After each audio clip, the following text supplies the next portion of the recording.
Hi guys, welcome back to my channel. Today I'm going to show you create beautiful image and GIFs from text, how to use Mage AI.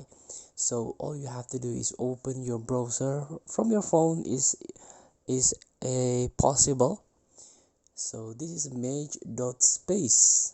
So you will be directly into the Mage website.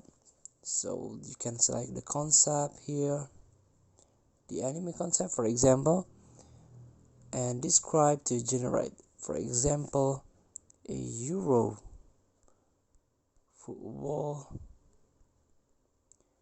a cup.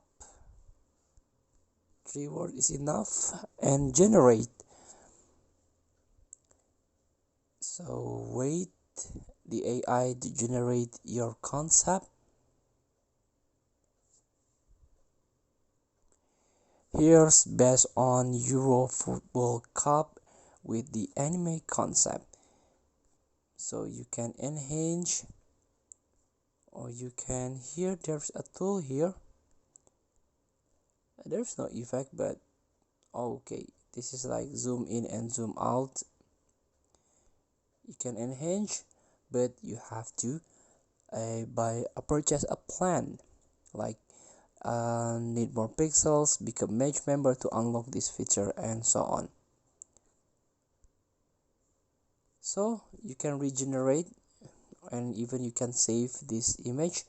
Feel free to try. Thank you for watching. Don't forget to comment, like, and subscribe, and also click this button below. See you in the next video.